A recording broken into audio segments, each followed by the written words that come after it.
totally baseless. Hey, it's Totally Baseless. My name's John, and with me is a guy who's coming out with his own cryptocurrency, the Dave coin. Invest now. Welcome to the podcast, Dave. Oh, I thought you were going to say welcome to the podcast, Dan. I thought you were going to say he named it after me, but Yeah. Why would he name his coin after you? why not? So you have such It all goes downhill. yeah. Because it'll be a scam. Yeah. And the guy who's such a big Seinfeld fan, he named two of his kids after characters on the show. Welcome to the podcast, Dan. And my kids, Bob and Sacramento. Oh, good one. Good one. Come here, little Kramer. Pretty scary. All right. Well, actually, our trivia question this week does have to do with Seinfeld. Now, you guys are big time fans of the show. You've gotten into some very obscure facts, even into the first season. So I'm wondering how hard or easy this question would be for you. And I actually have a backup question in case it's you answer this too quick. All right, let's see. Let's see what you guys know. What are the first names of Jerry's parents? It's Marty and No, Morty. Morty. Yeah, Morty's the father. That's right. Yeah. Not the mom. Oh, I thought that was the mom. No. And it's not Morty Rick. and Morty. Rick and Morty. Morty. Oh my God, what's her name? And the mother is this. Gloria. I thought you might know the father's name.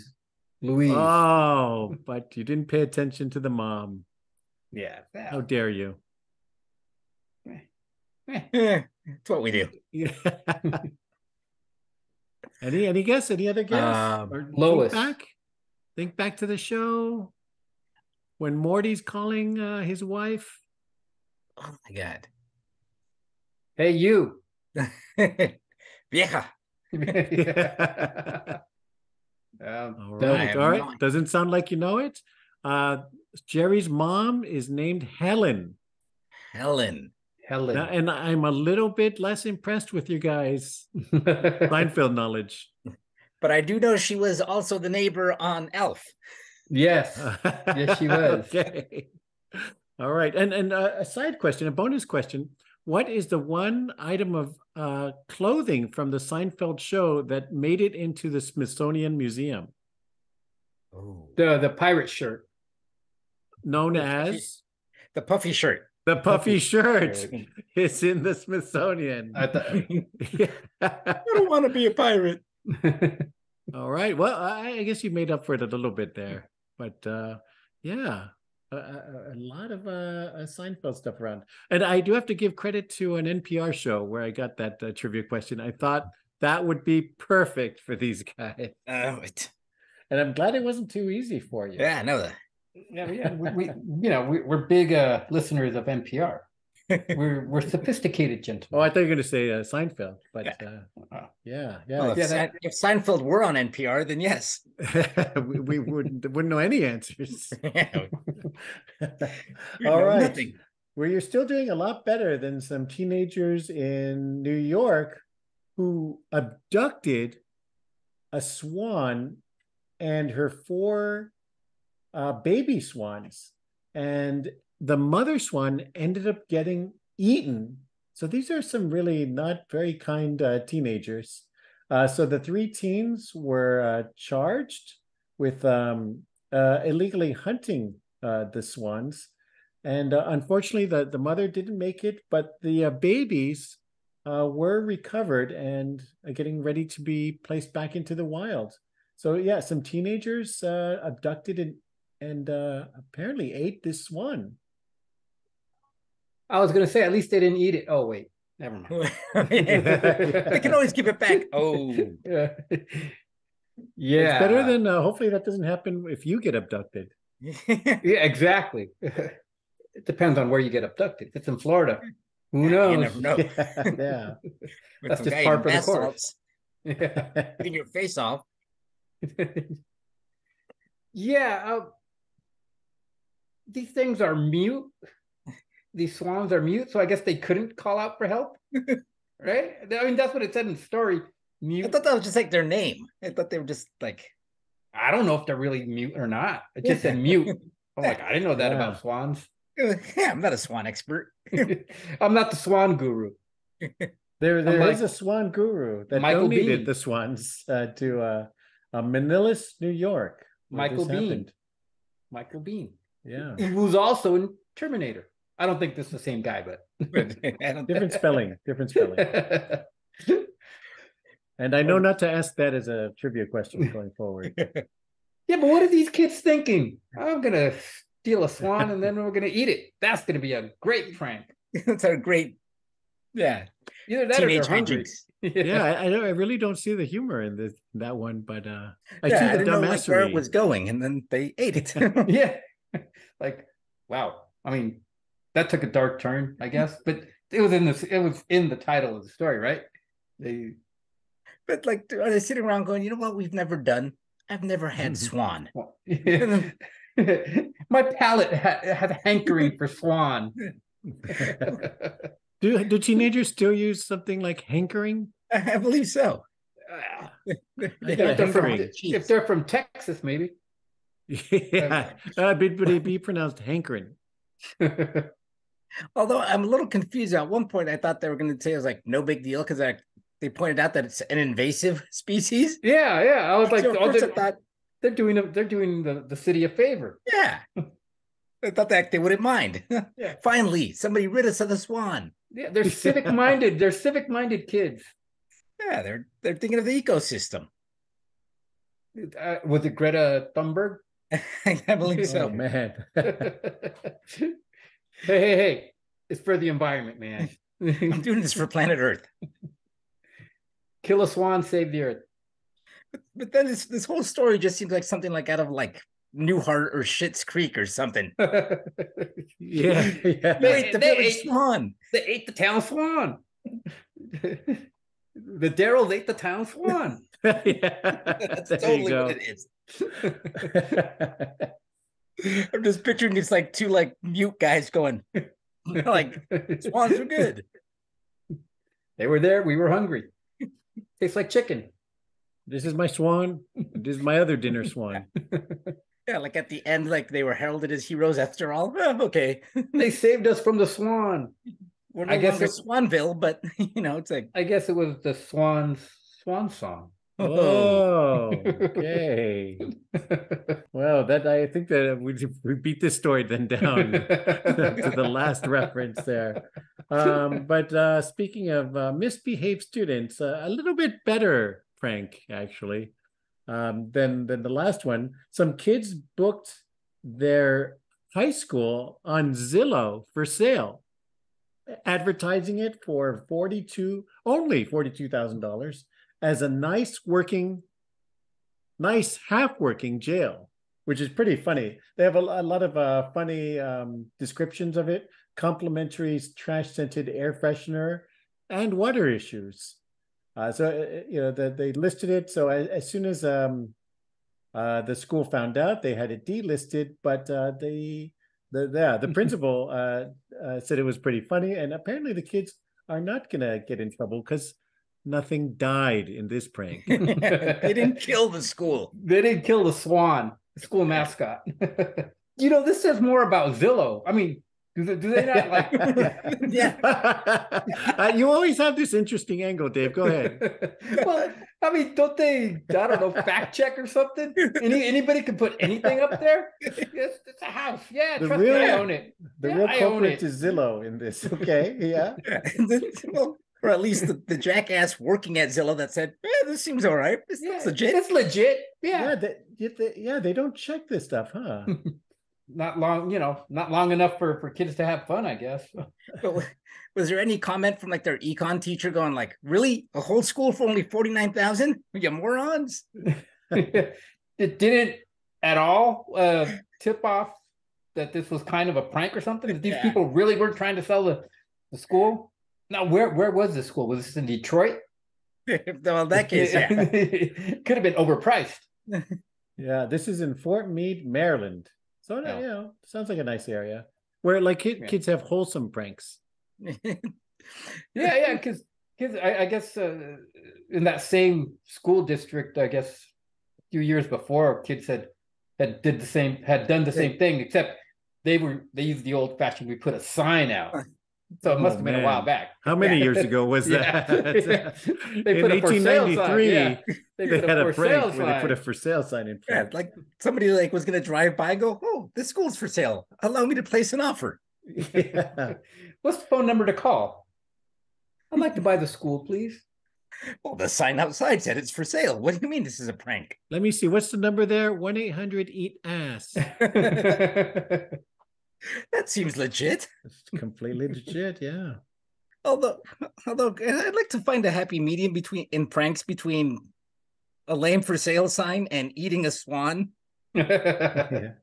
Yeah, I mean, you go from super benign to what the fuck were you thinking? Yeah.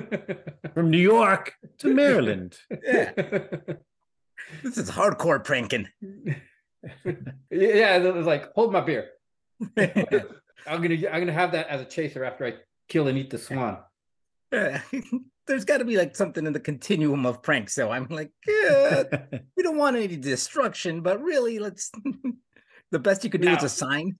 Now, kids, the adults want you to do this. Yeah. The kids want to do this. Yeah, it was the Ned Flanders book of wholesome pranks. Let's put the school up for sale, golly gee willikers. Now, if they actually received the payment for escrow or something like that, that would have been awesome, though. A line, crossing a line. Probably like fraud or mortgage fraud or something like that, right? Yeah, if they put if they got somebody to put the money payment. Yeah, a wire transfer, please. Yeah. They'd be in jail for then it'd be a whole nother level of. No, someone tricked them into making a wire. This prince in Nigeria said if we need a deposit, he would buy the school from us. Yeah.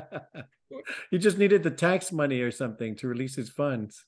If you guys pay for the taxes on the school, I can wire you the cash later. What? Yeah. Kids lose $4,200. That's gonna be next week's an oldest scam in the book. That reminds me of that wants to buy the school. Your mama's so poor that Nigerian princes wire money to her. I don't know if you've heard that one. Never heard that. Your mama's so poor, when she goes to the park, ducks throw bread at her. But not swans, because they're dead. But not swans, because they're dead. Yeah. All right. Well, I did want to make it an all prank or an all teenager episode, but these two stories dominated so much, I couldn't find anything in between. So we'll have to go to the good old reliable source of nonsense news, Florida man. A Florida man broke into a house, and his excuse was that he was hiding from a ghost. Okay, do with that what you will. Too bad you can't see the picture of the guy that broke into the house. Because he certainly does look scared shitless as if he'd seen a ghost. And then I guess he was running around that whole area for a while. They're jumping into the water, running around the neighborhood trying to break into houses to escape the ghost. So I guess he legitimately thought he saw a ghost. Apparently. But until you keep reading and you get to the end of the story, then you find out, it makes sense. He was high. This guy admitted to taking Molly, also known as ecstasy, and that is why he believes God was not protecting him from making bad choices. And apparently the spirit world had it in for him too. So the Molly, or ecstasy, whichever one you want to call it. Preference. Yeah. Yes. What wasn't what made him see the ghost. It was God. It was God not protecting him because he took Molly. Yeah. No, dude, I think it was the Molly. Or it was just the Molly. Yeah, it wasn't God smiting you for using it. It was actually using the Molly. Well, that's the smiting is coming from the local sheriff, I think. Yeah. But that's his out so he can use more Molly next time. Or the smiting is actually coming from that chick he was with, right? So well, then she found next to him, like with a gun or something crazy? She was found standing over him, but he was bleeding. But was it because he broke the window to the glass from the door? Yeah, and then like the people inside had a knife and we're calling 911, and they were like, I'm gonna stab There's you. a lot going on here. Yeah. Yeah. I mean, the basic story is kids don't do drugs. This is my best pitch. Don't do drugs. It's funny how they buried the lead, though. I mean, you're reading the whole very thing. last line. You're like, it all makes sense. Yeah. Because the whole time I was reading, I'm like, come on, this guy had to be on something. Yeah. And then you get to the end and you're like, oh yeah, makes sense. I'm going to put this in a way that the story you think is just a lunatic, and then you're like, oh, he's just high. Yeah. I'm going to put this in a way that I know you guys can understand. Yada yada yada. He took a lot of drugs. I just love though how there's no comment like from that lady he was with. It's just she's like, don't mind me, just standing here, not on drugs. She's all no. I can hold my drugs. Yeah, right. This guy's a lightweight. Yeah. I know what I'm doing. Oh man. Well, you should be able to hold your liquor or just not drink too much. Because another thing that can happen to you is that you might get robbed by that girl that seems a little bit more interested than you probably justify. A guy was robbed of $600,000 worth of jewelry after the guy brought a woman back to his building. She apparently drugged his drink, waited for him to fall asleep, and then just raided his place, apparently. They have pictures of her, so she'll probably get caught, actually. Some of these pictures are pretty clear of her. But a lesson to all you guys out there who think that girl's really into you and keeps offering you another drink, just don't talk about your jewelry collection. If you think she's out of your league, she's out of your league. And she's gonna rob you. Exactly. Robbed, yeah. Exactly. There's a reason she's talking to you, and it's not because she thinks you're hot. Yeah. Not to victim shame, but I'd love to see a picture of the dude, right? Because you're like, yes. Oh man. He thought he was gonna get lucky. I mean, the pictures of the girl. Yeah, she looks like you'd have to pay something. Yeah.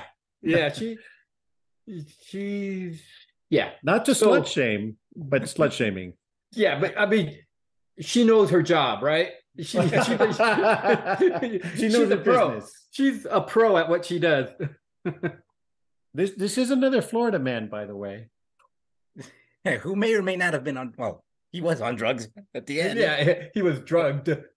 Yeah. Not that we're making it okay to drug people, but I mean, how gaudy can you be, right? He had like these Rolexes, but with like diamond encrusted. So yeah. Yeah, it's like one of those douchebags. It's like, oh, you want to see my 7 Lamborghinis? Yeah. Girl that I've just met at Margaritaville or wherever cheese ball place he was at. Yeah. I bet you anything he had a open collared shirt with a lot of jewelry around his neck. Never goes out of style for douchebags. Possibly rayon. I'm thinking rayon. You know your fabrics, Dan. Oh, yeah. That's impressive. I'm just looking up women drugs man, and it's hard to find. There's so many articles, actually. This is not a one-off kind of story. It's something that apparently no woman has ever thought I had a lot of money. is more the case. So she slipped him a Finn Mickey in old-timey language. Let's see. Pennsylvania woman charged in man's fatal overdose when trying to drug him. There's a lot going on here. Oh, see, she did it wrong. that one did it wrong. Amateur. Yeah. This is a pro here. We're talking about a pro. I'm just waiting for the part of the story where like the guy was like also attacked by an alligator, or because it's Florida. Something else. Well, nobody's saying that he wasn't. Well, the only reason they found all this out was because he was found in someone's house screaming about a ghost. Right? It's like, I've been robbed by a ghost. Yeah, that's probably what he was trying to explain to his wife. It's a Oh ghost. man. It was a ghost. I swear, honey, it was a ghost that stole my Rolex, not the attractive girl I tried to bring home. But really, isn't just kind of this is just like penance for being a douchebag, though? It's like, You got all that jewelry, and obviously she knew that he must have had it, so obviously he was bragging about it. oh yeah, I bet you anything she got the combination off of him too. oh. I bet you No, let me tell you, I have the best combination. Nobody could guess I have safe got the combination. sexiest combination ever. It's such a big combination. baby. 69, 69, 69. Totally. or the way she got it out of him was like, let's play strip combination. Every time you tell me a number, okay. Well, she only has 3 pieces of clothes on, so that wouldn't have worked very long. He thought he was getting over on her. Little did he know. He got under out from him. He's like, oh, I got. Well, The student has become the master. Yeah. Says anyone with information on the woman's identity is asked to call the Miami Police Department at 305-603-6030. Take a look. If you've been victimized, she might be working the crowd here. You can find her next Friday at any club where there's any douchebag drinking alone. Pretty much, yeah. How could this happen in a nice rich guy in a nice place like Miami? Oh yeah. Miami is nothing but cool, level-headed, nice. It's like an Amish community. Yeah, church-going folk. Yeah. Who would have thought that would happen at South Beach? It doesn't say the victim's name. Rocco, Sonny, Disco Stew. Something like that. All right. I guess the lesson you should take away from all this is be careful out there. All right. Thanks for listening, and please hit subscribe. See you next week. Off to barbecue some swan. Bye. This way.